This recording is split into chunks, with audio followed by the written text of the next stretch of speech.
Hi, my name is Sadie, or Sarah, and this is my PowerPoint presentation on rotary drums, or trommels. So a rotary drum, or a trommel, is a long cylinder, is comprised of screens with perforation size smaller in the front and larger in the back. Whatever is to be sorted, like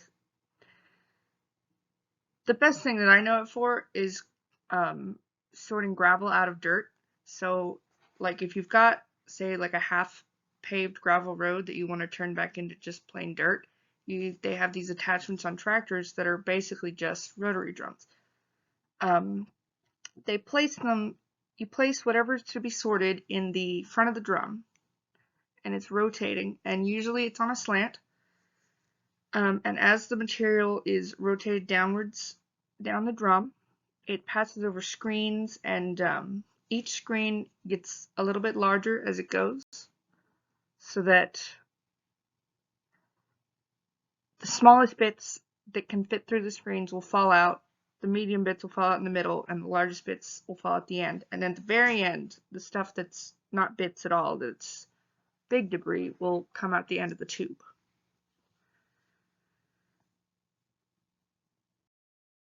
That was an awful explanation. So at a better visualization, so our truck comes in and dumps whatever it is that we want to be filtered or sorted, and it's put in here, and it's on a slant, so that, and sometimes there's on the inside there's these rings that are kind of like on a they're like blades on a washing machine, so they kind of funnel the material down in that direction, down the pipe. So first thing that comes in, anything that's smaller than whatever the size of this mesh is can fall through and is collected here. Whatever reaches this screening can fall through, collects here. Whatever reaches this screen falls through and collects here. And at the end is the big pieces of whatever. And it can be all sorts of things, like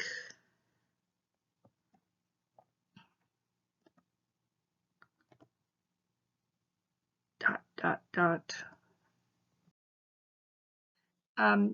You can use them, they use it for, like I said, soil. There's a video on like limbs, tree limbs. You can use it for these kind of, use rotary drums for MSW, waste, recycling. See, this is one of the problems with the rotary drums. This is a massive one, and the holes in which material is supposed to fall through can get clogged, so they have to go in and pick all of that out for it to start working improperly.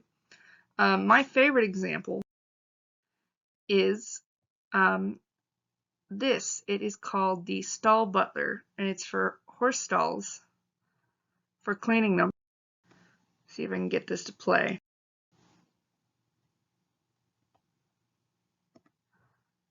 And they're stupid expensive for something that takes 10 minutes to stall. It's supposed to cut your time in half. I'll let it play.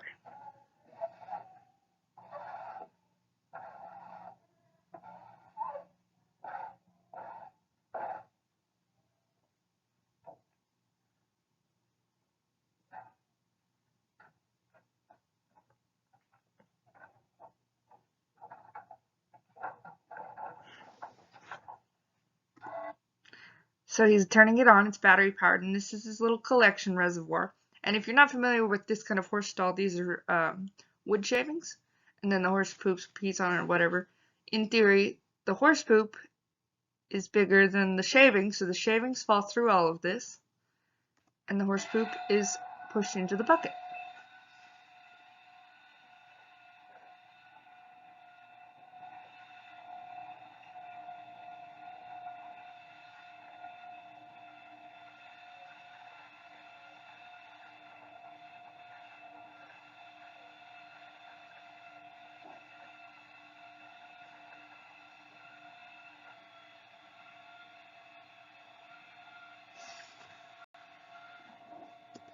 You can see the sawdust coming out, but I think what this does really is just generates a lot of dust.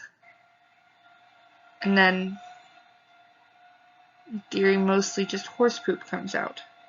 And you can throw that away and have a clean stall and rebed it. But this is the simplest, one of the simplest examples I could find. Some other benefits of rotary drums is because you're categorizing things by material, where you have certain areas like the fine mesh, medium mesh, and the large mesh, those can be collected separately. So those can already be funneled to different routes in whichever process they're going to. And then it's a really simple idea of just a cylinder that rotates and screens. So they come from massive sizes that can process like sludge and wastewater to stuff you can make with pop cans. And there are a bunch of like YouTube DIY instruction videos too for making stuff for all sorts of things for screening. Anyway, I hope you enjoyed my presentation and hope to see everybody in class soon.